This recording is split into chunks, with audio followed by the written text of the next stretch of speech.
ឥឡូវយើងនិយាយតើវាយុត្តិធម៌នៅពេលណាអយុត្តិធម៌នៅពេលណាវាអាស្រ័យទៅលើអ្នកដែលគ្រប់គ្រងច្បាប់តើនរណាជាអ្នកគ្រប់គ្រងច្បាប់បើមនុស្សជាអ្នកគ្រប់គ្រងច្បាប់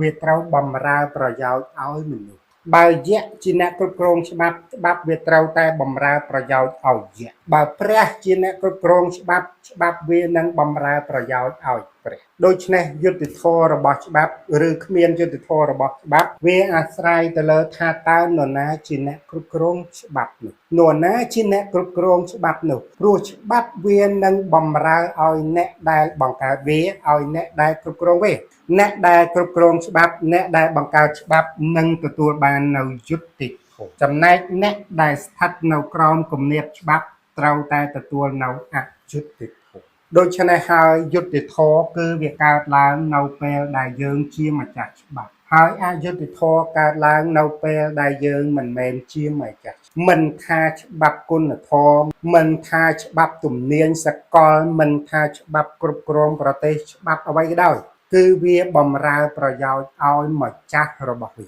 អាហ្នឹងត្រូវយល់ឲ្យច្បាស់លក្ខណៈនៃច្បាប់គឺវាអញ្ចឹងឥឡូវយើងនិយាយអំពីច្បាប់គ្រប់គ្រងប្រទេសព្រោះសំណួររបស់បងសួរអំពីច្បាប់ដែលគ្រប់គ្រងប្រទេសឥឡូវខ្ញុំនិយាយអំពីច្បាប់ដែលប៉ុន្តែវាស្ថិតនៅក្នុងអំណាចនីតិបញ្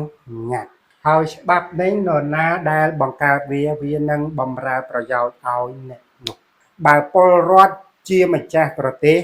ពលរដ្ឋជាអ្នកគ្រប់គ្រងច្បាប់ប្រកាសណាស់ច្បាប់ដែលបង្កើតឡើងមកនឹងបម្រើប្រយោជន៍ពលរដ្ឋប៉ុន្តែបើពលរដ្ឋមិនគ្រប់គ្រងប្រទេសដោយខ្លួនឯងទេច្បាប់នឹងស្ថិតនៅក្នុងកណ្ដាប់ដៃរបស់បុគ្គលហើយច្បាប់នឹងបម្រើប្រយោជន៍ឲ្យបុគ្គលដូច្នេះពលរដ្ឋនឹងបាត់បង់ផលប្រយោជន៍ហើយអ្នកធំដែលគ្រប់គ្រងច្បាប់នឹងទទួលបានប្រយោជន៍លក្ខណៈនៃច្បាប់គឺអញ្ចឹងចង់បានយុត្តិធម៌លុះត្រាតែអ្នកគ្រប់គ្រងច្បាប់លុះត្រាតែអ្នកគ្រប់គ្រងច្បាប់បើអ្នកមិនបានគ្រប់គ្រងច្បាប់អ្នកគ្មានថ្ងៃមានយុត្តិធម៌ឡើយនេះគឺជាច្បាប់នៃធម្មជាតិវាអញ្ចឹងសារជាតិរបស់ច្បាប់វាគឺជាអាវុធសម្រាប់ប្រើប្រាស់តែប៉ុណ្្នឹងទេហើយតួនាទីរបស់ច្បាប់គឺវាតែពីរទេទី1តម្រូវឲ្យធ្វើ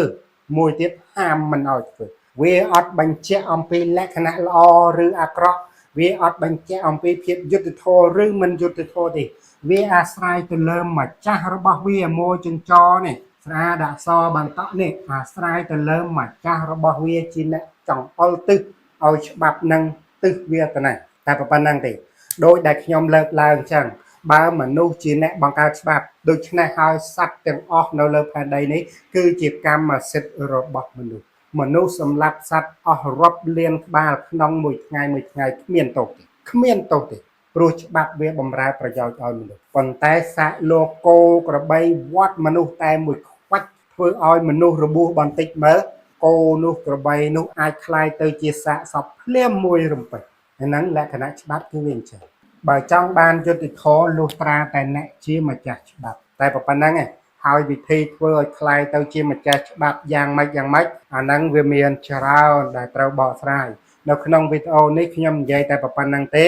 តែមុននឹងបញ្ចប់កុំភ្លេចជាវសិភៅអរិយប្រទេសរបស់ខ្ញុំអាតូចក៏បានអាធំក៏បានដើម្បីឲ្យខ្ញុំមានថវិកាដើម្បីផលិតជាវីដេអូចែកជូនបងប្អូនជាចំណេះដឹងផ្សេងទៀតទុកជាពុទ្ធិសម្រាប់យើងទាំងអស់គ្នា